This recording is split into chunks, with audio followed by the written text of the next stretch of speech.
आज की क्लास में हम स्टार्ट करेंगे यूनिट 8 का लेक्चर नंबर फर्स्ट। यूनिट 8 में हम पढ़ेंगे एटम्स एंड न्यूक्लियाई के बारे में।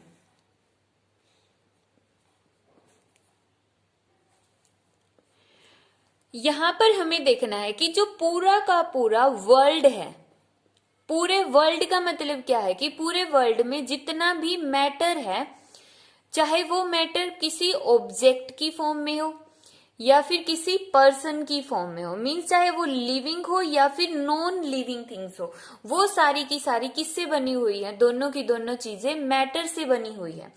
तो मैटर किससे बना होता है, मीन्स मैटर किन किन चीजों से बना होगा, तो इसके बारे में सबसे पहले बताया था डाल्टन ने। जो डाल्टन नाम का साइंटिस्ट था, उसने सबसे पहले ये बताया था कि जो मैटर होता है वो एटम से मिलकर बना होता है। मीन जैसे हम हो गए या कोई भी ऑब्जेक्ट हो गया, वो किससे मिलकर बना हुआ है? एटम से मिलकर बना हुआ है। और जो ये एटम होता है वो इनडिविजिबल होता है, इनडिविजिबल होता है, मीन्स इसको हम डिवाइड नहीं कर सकते फर्दर, इसको हम फर्दर डिवाइड नहीं कर पाएंगे। एटम सबसे स्मॉलेस्ट यूनिट है।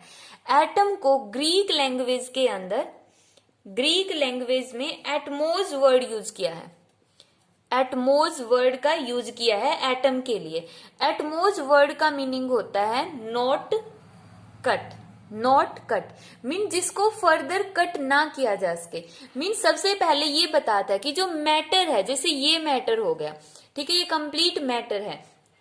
तो जो डाल्टन नाम का साइंटिस्ट है, उसने ये बता दिया कि जो ये मैटर है वो किससे मिलकर बना हुआ है?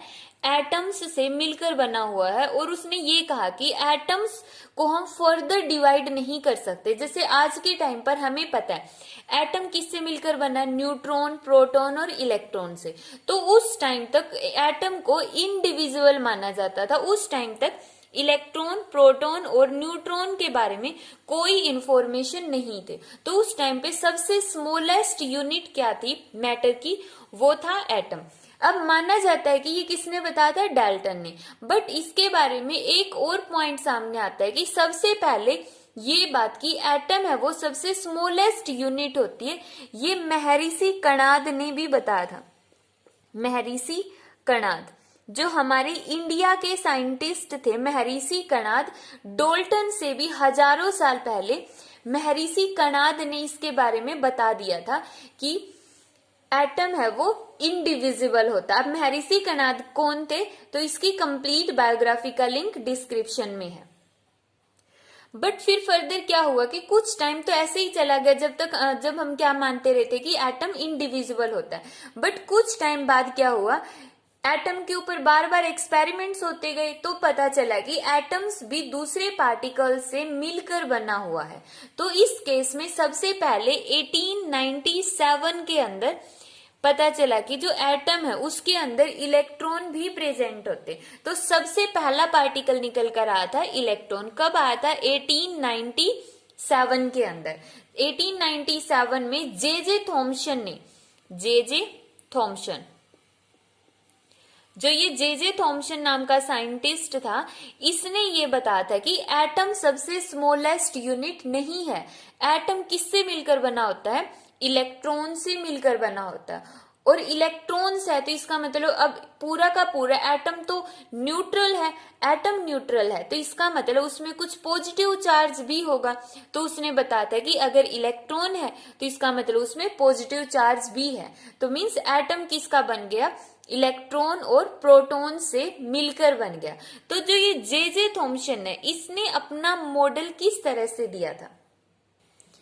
तो जे थॉम्सन ने जो अपना मॉडल दिया था वो प्रैक्टिकली नहीं दिया था। मीन्स उसने जैसे लैब में आज के टाइम पे क्या होता है कि वो एक स्पेशल मॉडल बना के देंगे कि एक्सपेरिमेंटली उस जो भी उसने मॉडल दिया उसको एक्सपेरिमेंटली प्रूव करते हैं। बट जे थॉम्सन ने ऐसा कुछ नहीं किया था। उसने एक बहुत ही सिंपल सा मॉडल दिया था। और वो सिंपल सा मॉडल उसने कैसे बनाया था? तो सबसे पहले तो उसने मॉडल क्या दिया, मॉडल उसने दिया था कि अकॉर्डिंग टू दिस मॉडल, उसके मॉडल के अकॉर्डिंग हर एक एटम के अंदर जितना भी पॉजिटिव चार्ज होगा या उसका जितना भी मास होगा, चाहे वो पॉजिटिव चार्ज हो या मास हो, वो यूनिफॉर्मली डिस्ट्रीब्यूटेड होगा। अब यहाँ पे जो ये वर्ड है ये बहुत इंपॉर्टेंट है, यूनिफॉर्मली। इसका एग्जैक्ट मीनिंग ये इंपॉर्टेंट क्यों है, ये हमें नेक्स्ट लेक्चर में जब हम रदरफोर्ड मॉडल पढ़ेंगे उसके बाद समझ में आएगा।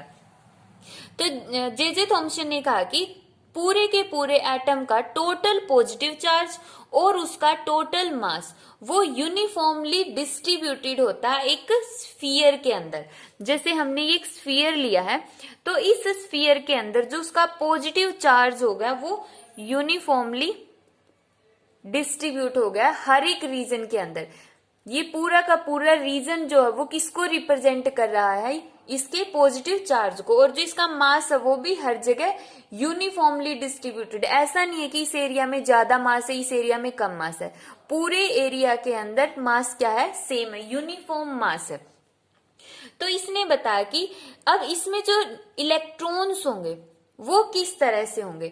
तो इलेक्ट्रॉन्स की पोजीशन को एक्सप्लेन करने के लिए इसने दो एग्जाम्पल लिए।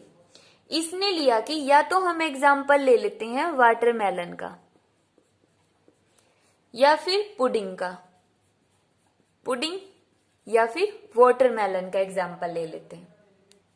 जैसे कि इस फिगर में दिखाया गया है, ये वाटरमेलन का केस है। तो इसका वाटरमेलन मॉडल के अंदर इसने बताया था कि जैसे इसमें इस वाटरमेलन के अंदर जो रेड पार्ट है वो तो किसको रिप्रेजेंट करता है, पॉजिटिव को, और जो सीड्स लगे हैं ये ब्लैक सीड्स होंगे वो रिप्रेजेंट करेंगे इलेक्ट्रॉन को। तो जो सीड होंगे वो तो रिप्रेजेंट करेंगे इलेक्ट्रॉन को, और जो रेड पार्ट है वो रिप्रेजेंट करेगा इसके पॉजिटिव चार्ज को रिप्रेजेंट करेगा। ठीक है, तो ये था इसका वाटरमेलन मॉडल। मींस इसने देखो सिंपल मॉडल या कोई भी एक नॉर्मल डेली यूज की एक चीज उठा ली वाटरमेलन, और उस वाटरमेलन के थ्रू बोल दिया कि जो सीड्स है वो रिप्रेजेंट करेंगे इलेक्ट्रॉन्स को, और जो रेड पार्ट है वो होगा पॉजिटिव चार्ज को। मींस उस टाइम तक हमें कुछ पता ही नहीं था एटम के बारे में कि एटम क्या होता है, उसकी शेप कैसी होती है। तो इसने बताया कि एटम है वो स्फीयर की शेप का है और इलेक्ट्रॉन है वो सीड की तरह लगे हुए हैं। दूसरा उसने एग्जाम्पल दिया पुडिंग का।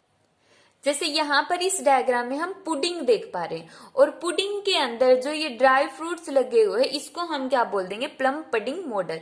मतलब जिस तरह पुडिंग हो गया, ये हलवा हो गया, ये जो पुडिंग होगा पूरा का पूरा वो तो रिप्रेजेंट करेगा कंप्लीट पॉजिटिव चार्ज को, और इसके बीच बीच में जो ये ड्राई फ्रूट्स लगे हुए हैं जिसको हम यहाँ पे इन्होंने सिंपल वर्ड यूज कर दिया प्लम, कि प्लम लगा हुआ है, इसको ये रिप्रेजेंट करेगा इलेक्ट्रॉन्स को।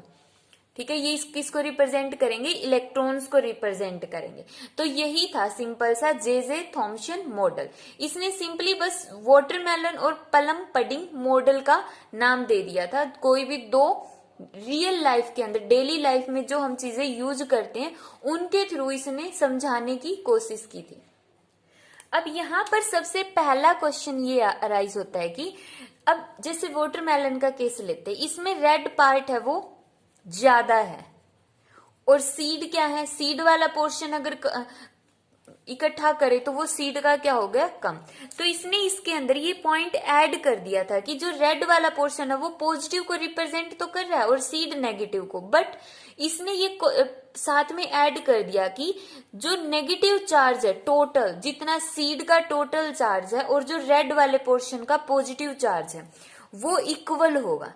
ये बात इसने ऐड कर दी थी, बट एक्चुअल में तो हम देखते कि रेड पार्ट ज्यादा होता है सीड के कंपैरिजन में, बट इसने ये बात बता दी थी कि उसमें जितना रेड पार्ट होगा उतने ही सीड का टोटल नेगेटिव चार्ज होगा, ताकि पूरा एटम क्या रहे, न्यूट्रल रहे। इस तरह से इसने ये तो बता दिया कि एटम है वो न्यूट्रल रहेगा। इस चीज को तो इसने एक्सप्लेन कर दिया कि एटम न्यूट्रल रहेगा, बट इसके बाद बहुत सारी चीजें ऐसी है जिसको ये मॉडल एक्सप्लेन नहीं कर पाया था और जिसकी वजह से ये मॉडल है वो फेल हो गया। अब जे थॉम्सन मॉडल की फर्स्ट लिमिटेशन थी, अब सबसे मेन तो यही था कि इसने जो भी मॉडल दिया उसका एक्सपेरिमेंटल प्रूफ नहीं था, उसका कोई भी एक्सपेरिमेंटल प्रूफ नहीं था। एक्सपेरिमेंटल प्रूफ नहीं था, उसने सिंपली यही वाटरमेलन उठा के या पुडिंग वाला एग्जांपल देके उस मॉडल का एक्सप्लेन करने की कोशिश की थी, और वो उसका मॉडल भी क्या था, गलत था। क्यों गलत था ये आगे जाके पता चला, जब कुछ सालों बाद जब एटम के ऊपर फर्दर रिसर्च होती रही तब पता चलता रहा कि वो मॉडल है वो तो इस चीज को भी एक्सप्लेन नहीं कर पा रहा है। नेक्स्ट ये वाली चीज आई तो इसको भी एक्सप्लेन नहीं किया, तो इसका मतलब वो गलत हो गया। तो इस तरह से जो उसकी सबसे फर्स्ट लिमिटेशन थी वो थी it could not explain the origin of spectral series of hydrogen and other atom. जो हाइड्रोजन सबसे सिंपलेस्ट एटम है, या इसके जैसे और भी बहुत सारे एटम्स है जो पीरियोडिक टेबल के जितने भी एटम्स होंगे उनके अंदर से जो स्पेक्ट्रल सीरीज बनती है, जिसको हम इस चैप्टर में आने वाले कुछ लेक्चर्स में पढ़ेंगे, कुछ लेक्चर्स के बाद पढ़ेंगे स्पेक्ट्रल सीरीज क्या होती है। तो उस स्पेक्ट्रल सीरीज को भी जे थॉम्सन के मॉडल ने एक्सप्लेन नहीं किया था, उसने इसके बारे में कुछ भी नहीं बता पाया, तो वो इस स्पेक्ट्रल सीरीज को एक्सप्लेन करने में फेल हो गया। तो ये थी इसकी फर्स्ट लिमिटेशन। नेक्स्ट लिमिटेशन थी it could not explain the large scattering of alpha particle from thin metal foil. जो हम नेक्स्ट मॉडल पढ़ेंगे रदरफोर्ड मॉडल, जो नेक्स्ट लेक्चर में होगा रदरफोर्ड मॉडल। तो रदरफोर्ड मॉडल के अंदर हम पढ़ेंगे कि अल्फा पार्टिकल है, कुछ अल्फा पार्टिकल बहुत ही ज्यादा लार्ज एंगल पर स्कैटर हो जाते, 90 डिग्री से ग्रेटर एंगल पर, या फिर थीटा कितना होगा जब उनके लिए 180।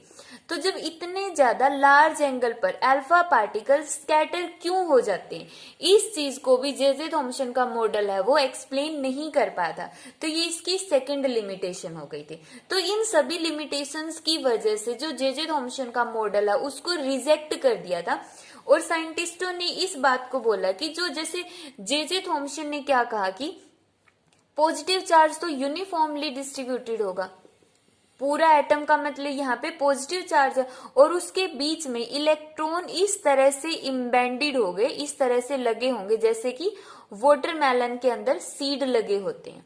तो उसने कहा था कि साइंटिस्टों ने बाद में प्रूव किया कि ये चीज गलत है, ये एटम का जो स्ट्रक्चर है वो नहीं हो सकता। तो ये था जे थॉम्सन का मॉडल और उसकी लिमिटेशन। नेक्स्ट लेक्चर में हम पढ़ेंगे रदरफोर्ड मॉडल क्या होता है। और इस मॉडल के बारे में एक पॉइंट है गया कि जो जे थॉम्सन का मॉडल है वो कब दिया गया था, 1904 में।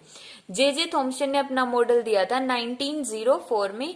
1897 के अंदर इलेक्ट्रॉन की डिस्कवरी हो गई थी। किसने की थी? जे थॉम्सन ने ही इलेक्ट्रॉन की डिस्कवरी की थी। और उस इलेक्ट्रॉन की डिस्कवरी होने के बाद अब वो क्वेश्चन अराइज हो गया था ना कि पहले तो बोल रहे थे एटम को डिवाइड ही नहीं कर सकते, अगर डिवाइड नहीं कर सकते तो ये इलेक्ट्रॉन कहाँ से आया? तो क्वेश्चन अराइज हो गया ना, तो इसका मतलब इलेक्ट्रॉन एटम के अंदर प्रेजेंट है। तो फिर एटम की स्ट्रक्चर 1904 में 1904 के अंदर सबसे पहले जे थॉम्सन ने दी थी।